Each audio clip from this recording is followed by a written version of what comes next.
Hola a todos. Hoy les contaré algunos mitos y leyendas en videojuegos. Comencemos. Pokémon Rojo, los 151 cartuchos malditos. En marzo de 1996, casi 2 semanas tras el lanzamiento de Pokémon Rojo y Verde 1.0, se registraron 104 muertes entre niños de 10 a 15 años. Todas esas muertes fueron suicidios. La mayoría de los niños saltaron desde áticos de edificios, o se colgaron. No obstante, hubo casos estremecedores de víctimas que empezaron a cortarse sus extremidades, otros que saltaron a las vías del tren en marcha, incluso algunos que forzaron su brazo por la garganta, ahogándose así con su propio puño. Se cuentan con los dedos de una mano los casos de niños que pudieron salvarse. Estos mostraban comportamientos variopintos. A todos se les tenía que atar de brazos y pies para evitar que comenzasen a arrancarse los ojos de sus cuencas o desgarrarse la carne. Y todos gritaban mensajes en un extraño idioma irreconocible. Dado que todos los casos de suicidio fueron de niños que recientemente adquirieron sus ediciones de Pokémon, decidieron probar suerte poniéndoles una Game Boy ante sus narices. Al verla, se calmaban. Pero cuando la encendieron, los niños empezaron a chillar histéricamente y a morderse la lengua al escuchar el tema de inicio. No se pudo hacer nada. Los pocos supervivientes murieron por tragar demasiada sangre. Las autoridades confirmaron la sospecha que los cartuchos de los niños fueran la causa inicial de tal comportamiento. Pero, ¿y los otros miles de niños que compraron el juego? No hubo más casos tras esas primeras semanas. El detective Nagaraki Sataoba, al cargo del caso junto a su grupo, recogió todos los cartuchos de los fallecidos y los guardó como pruebas. Lo primero que hizo fue interrogar al creador de la franquicia, Satoshi Tajiri. Os aseguro que yo no me he involucrado en la programación del juego, respondió Tajiri, sorprendido por la información que le proporcionó Sataoba. Sí he puesto un elemento secreto, pero no tiene nada que ver. Sígame. Los detectives conocieron a Yatake Noriota, un programador principal. Este les aseguró que era imposible que un juego pudiera ser causante de tantas muertes, y que probablemente se tratase de un caso de histeria colectiva. Lo que sí escuchó era un rumor que hablaba de un caso de unos niños que cayeron enfermos al escuchar la música de Pueblo La Banda, pero que no era más que un rumor. Los detectives decidieron probar los juegos. Continuaron la partida que los niños dejaron. 15 minutos de partida aproximadamente, uno Pokémon en su inventario en todos los casos. Era imposible que hubiesen escuchado la música de Pueblo La Banda. No habían ni siquiera llegado a Pueblo Plateado. No era la música, ni el título, ni el inicio de menú. Tenía que ser algo que sucediese al inicio de partida.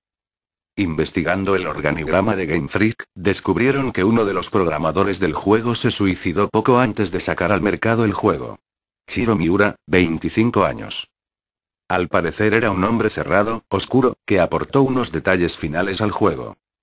Investigando el caso, descubrieron unos folios en que Shiro escribió estas frases con Tucker. Encuentra el origen.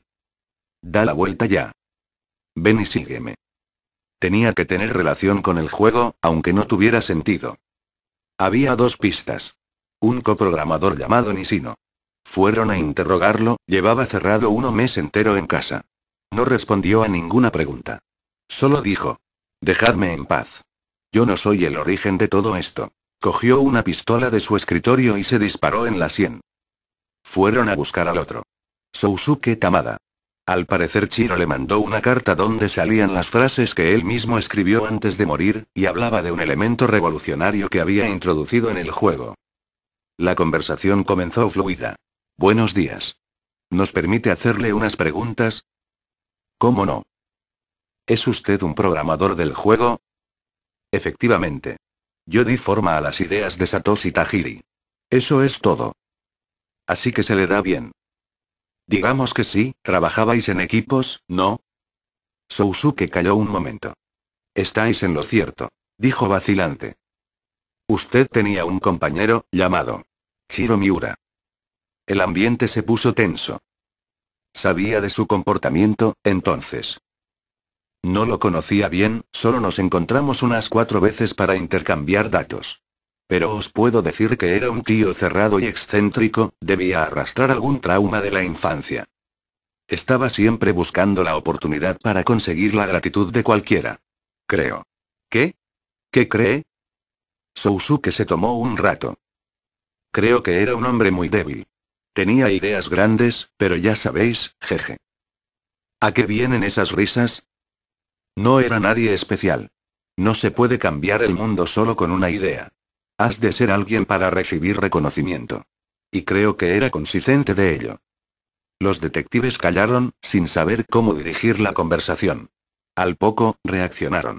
¿Qué parte tocó Chiro del juego? Nada digo, nada especial. Unos pocos detalles iniciales casi irrelevantes. Sousuke parecía que iba a decir algo más, pero se lo callaba. Escondía algo. ¿Qué más, señor Tamada?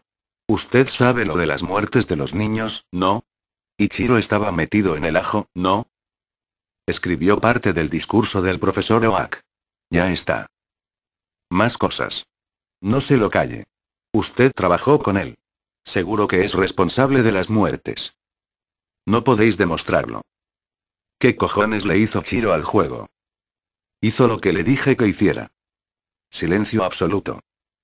¿Cómo? ¿Queréis saber de qué va esto? Mirad. Chiro era una mente brillante, pero era un inútil programando, y era un puto payaso. Hacía lo que fuera para no pasar desapercibido. Si estaba en el proyecto era por su brillante idea. Y porque daba pena, claro. Le decías haz esto. Y lo hacía. Ni se lo pensaba. ¿Cómo no iba a aprovecharme de un pelele como Chiro? Las ideas son mías. Él las impuso en el juego. Con su filosofía y mi influencia, conseguiríamos revelar un secreto que el mundo necesita descubrir. Sousuke se acercó a la ventana. Los detectives sacaron sus armas. Aléjate de la ventana. ¿Que no nos oyes? Aléjate. Último aviso. Al comenzar el juego, camináis hacia el norte de Pueblo Paleta, y cuando tocáis la hierba, viene Oak a deciros que es muy peligroso, ¿no? Bien, nosotros lo cambiamos.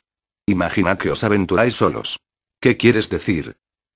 Íbamos a colocar este cambio a todos los cartuchos, pero un error de encargo solo nos permitió poner el cambio a una primera tirada de juegos. Exactamente 151. Solo han muerto 104, eso es lo que me extraña. Quizá han caminado y no se lo han encontrado aún. Aparta de la ventana. No nos hagas disparar. ¿Dispararme? Ja. Sois aún más idiotas que Chiro. Que se dio cuenta de la que lió, y que podría iniciar una cadena de caos, dado que el mundo no parece preparado para esta revolución, y mirad, se ha disparado. ¿Queréis saber qué puso Chiro en el juego? Iniciad nueva partida. Descubridlo por vosotros. Probad suerte, y quizá descubrís el secreto. En un momento de flaqueza, Sousuke reaccionó y desarmó a uno de los detectives. Le cogió su pistola.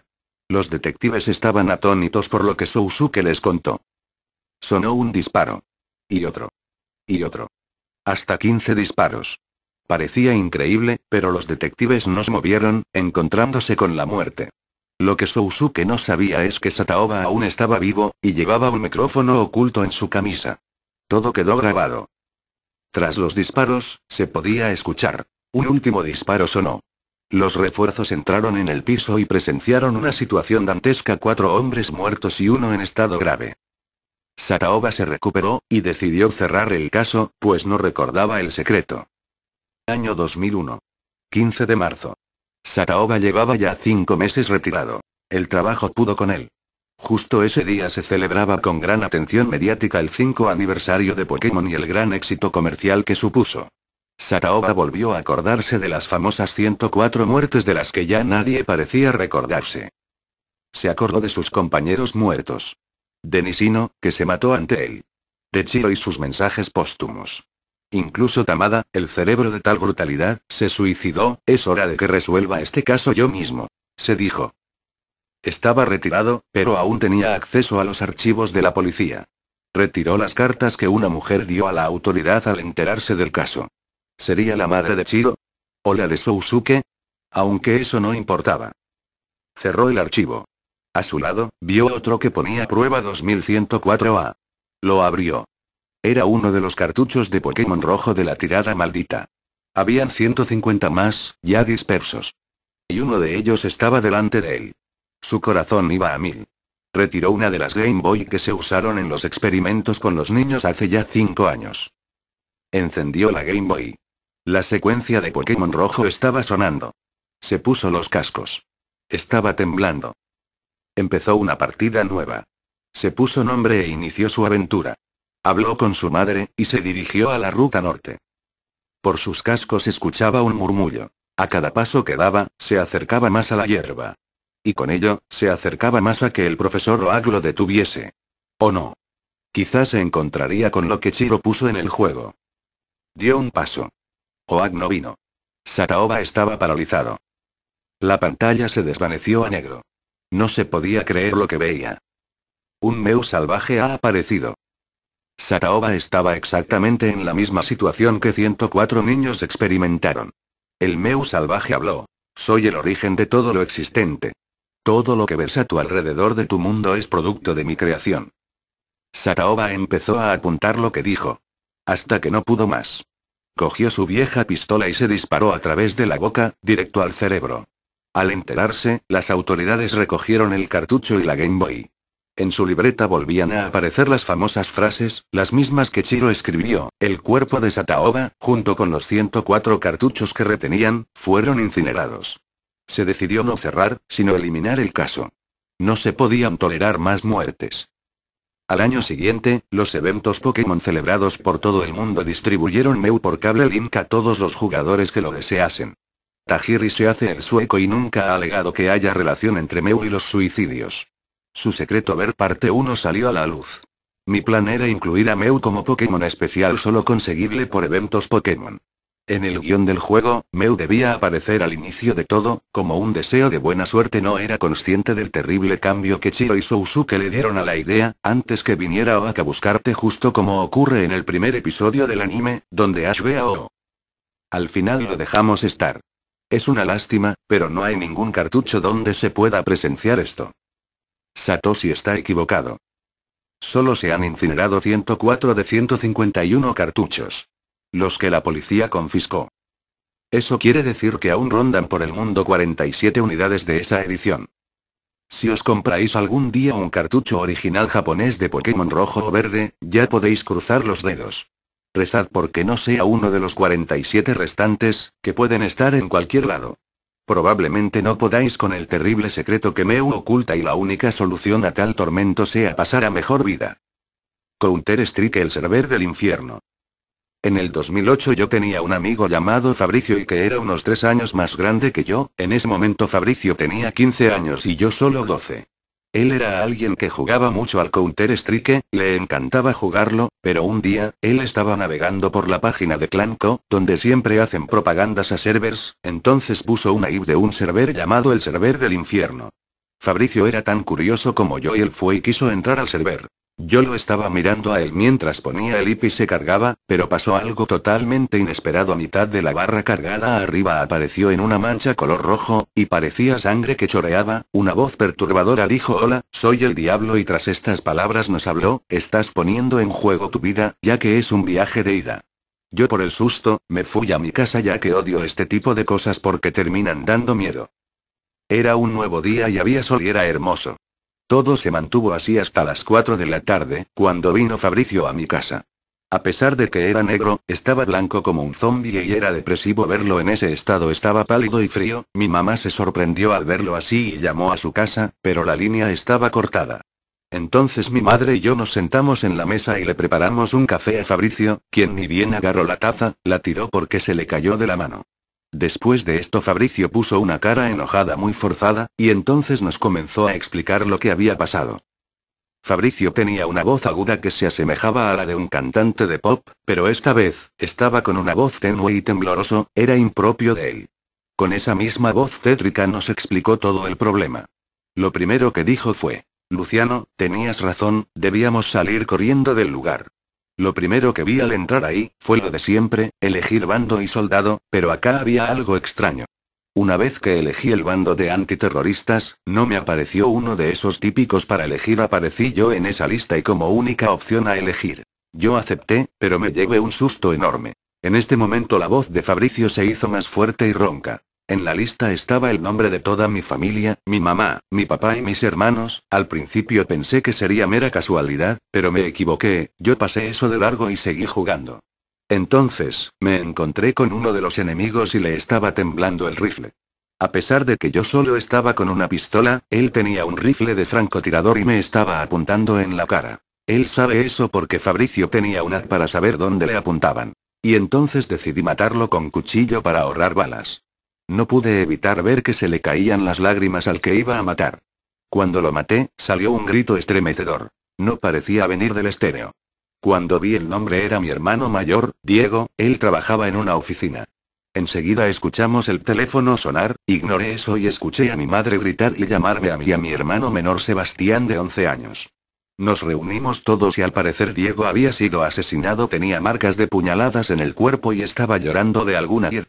Ella dijo que no nos moviéramos de casa y que me quedara cuidando a Sebastián, entonces yo casi llorando volví al Counter-Strike, y lo que vi me dejó sin palabras. Donde había muerto esa persona, había encontrado un mensaje en sangre diciendo: ya has matado a uno, faltan 3 y quedarás liberado de las cadenas que te atan. Yo no entendí y seguí jugando, pero entonces me aparecieron 2 terroristas en el Counter-Strike. Como antes, no me dispararon. Escuché que se abrió la puerta, y era mi padre, quien venía del trabajo feliz como de costumbre. Venía con una sonrisa en su rostro, seguramente aún no sabía lo de Diego. Nos saludó a mí y a mi hermano, y como él era fan del Counter-Strike como nosotros, se sentó a ver cómo jugaba. Llegado este punto, Fabricio estaba envuelto en lágrimas y tuvimos que acercarnos más debido a que su voz era tan temblorosa que apenas era audible. Después disparé sobre uno de los terroristas, lo herí en la pierna, pero el juego decía que no murió por el disparo. Un lamento muy agudo cubrió la habitación, y nos entró a los 3 un escalofrío enorme. Mi padre era más cagón que mi hermano de 11 años, pero él dijo: no le hagas caso. Seguí jugando. Entonces, disparé en la cabeza al terrorista que quedaba, y mi padre cayó de su silla. Cuando mi hermano y yo levantamos a mi padre, notamos que tenía un agujero en la cabeza. Mi hermano estalló en lágrimas al notar esto y yo vomité del asco que me dio esa imagen. Lloré de tristeza por la muerte de mi padre, pero cuando iba a llamar a la policía, pasó algo curioso. La policía nos llamó a nosotros y nos informó que nuestra madre murió en su auto. Al parecer le pasó algo en la pierna y perdió el control del auto, saliendo así de la autopista. Lo que sigue se los contaré yo. Fabricio era perspicaz, por lo cual se dio cuenta que por lo que dijo ese mensaje, la única manera de terminar esto, era romper las ataduras y salir del sueño, lo que significaba que tendría que matar a su hermano en el juego, al menos eso pensó. Pero cuando fue a buscar a Sebastián, el último terrorista, resulta que en el extremo superior derecho apareció el icono de suicidio. Entonces dejó de escuchar el llanto de su hermanito, se dio vuelta tembloroso y lo que vio fue horrendo. Vio a su hermano degollado por una tijera en sus manos y otra insertada en la garganta. A pesar de esto, Fabricio no se puso mal. De hecho, se alegró y empezó a reír a carcajadas según me contó. Él pensaba de que al morir todos, en la siguiente partida resucitarían, como es de costumbre en el Counter-Strike. Pero lo que vio lo dejó helado. Vio que donde decía terrorista, la lista de nombres estaba en gris, como si fueran espectadores. Entonces se sentó y encontró a todo el bando enemigo junto, y leyó lo que decían. Diego. ¿Por qué me mataste, hermano? ¿Qué te hice para que me hicieras eso? El personaje salió de la lista. Su madre. Debí haberte prohibido ese juego, ahora eres un asesino, no eres más mi hijo. Su padre. Nunca me lo imaginé. Fabricio, tembloroso, estaba preparado para leer la última oración, pero se sorprendió de lo que pasó. Habló por el estéreo, como si tuviera un micrófono, y con la misma voz de pito de su hermano Sebastián dijo: estamos contigo, y vamos a vengarnos. Te mantendremos en esta casa y si te vas te matamos. Entonces Fabricio cerró los ojos y nos dejó de contar. Mi madre estaba pálida como una hoja, y se alarmó al ver a Fabricio cerrar los ojos. Estalló en lágrimas. Fabricio levantó la mirada, y empezó a llorar sangre. Dijo: me liberaré de esas ataduras. Yo conocía bien a Fabricio y sé lo que iba a hacer. Entonces salté de la mesa, pero como él era 3 años más grande que yo, me dio un puñetazo en la panza y caí. Fabricio lloraba y gritaba diciendo: voy a terminar esto, no juegues más al Counter-Strike, y se mató con los utensilios de la cocina. Se clavó un tenedor en un ojo y como no encontraba los cuchillos, él muy desesperado por el dolor, seguía clavándose los tenedores. Como vio que no moría, agarró una cuchara y se empezó a golpear la garganta hasta abrírsela. Mi madre estaba llorando asustada y yo no podía respirar de ese puñetazo. Vi a un amigo morir como si nada, y no lo pude ayudar. Mi padre al ver esto llamó a la policía, pero llegó 10 minutos tarde. Super Smash Bros. Brawl C. No tengo ni idea de cómo llegué aquí. He dejado que esto vaya demasiado lejos y ahora no hay forma de detenerlo o revertirlo. Me siento solo, vacío, sin ganas de vivir. Y todo por ese maldito disco. Recuerdo el día que lo compré, hace alrededor de una semana. Estaba feliz porque finalmente había conseguido mi copia original de Super Smash Bros. Brawl para Wii. En cuanto llegué a mi casa, antes siquiera de prender la televisión, conecté mi consola Wii y abrí la caja del juego. Gran decepción me llevé al darme cuenta de que el disco venía defectuoso, no tenía el estampado de Super Smash Bros. Brawl, ni el logo de Nintendo. Solo un letrero impreso en letras negras que decía SSBBS. Supuse que se significaba Special Edition. Por mi mente pasó el pensamiento de ir a regresar el juego y pedir un reemplazo. Pero yo moría de ganas de jugarlo, así que me limité a insertarlo en la ranura del juego y encender el televisor. Tenía entendido que el control se usaba en modo horizontal, donde el botón A se sustituía por el botón 2, así como el botón B se sustituía por el botón 1. Pero al iniciar el juego en la pantalla de creación de perfil, el juego mostraba el mensaje: presione A para continuar. Un poco más molesto por esto lo hice e inmediatamente apareció la pantalla de inicio sin la pantalla de cargando. Ni el intro. Más videojuegos. Creepypasta en español, página 3 creepypastas.com Muebling Kicks 1 Wuha 7 Zig. Creé rápido una nueva partida de grupo. En el momento de seleccionar mi personaje, en vez de aparecer la típica monedita, la marca de selección era una pequeña cruz color rojo sangre. Lo extraño en este punto era que en vez de aparecer los personajes de siempre Mario, Link, Bowser etc., aparecían solo dos figuras. Una con un fondo azul que mostraba a una especie de ángel no era Pit y otra con fondo rojo en la que aparecía una figura encapuchada, de manera que no se podía apreciar su rostro. Estuve a punto de apagar la consola y retirar el disco, pero mi curiosidad era más grande que eso y no sé por qué seleccioné a la figura encapuchada y me dispuse a escoger mi arena.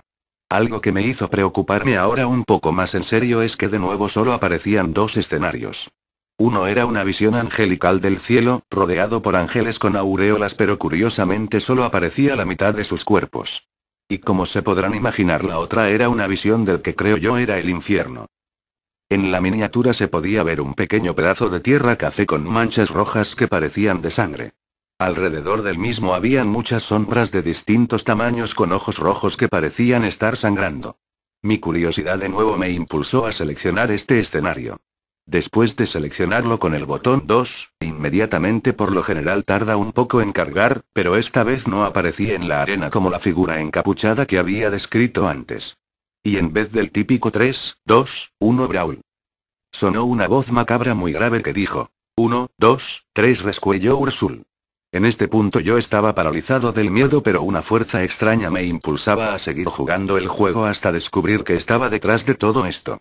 Mi enemigo era una de las extrañas sombras con ojos ensangrentados de aspecto aterrador.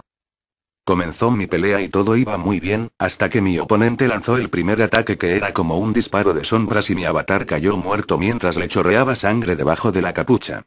El proceso se repitió 4 veces más sin que yo pudiera hacerle daño alguno a mi oponente. Al término de mi 5 a vida la pantalla se puso negra, se escuchó una risa ruidosa y enfermiza, y un letrero apareció en mi pantalla. Welcome to Satanic Edges. Satanic Edges. Mi consola murió después de eso, y ya no pude prenderla. Intenté extraer el disco y curiosamente logré hacerlo al primer intento. Lo que vi me dejó en shock al instante.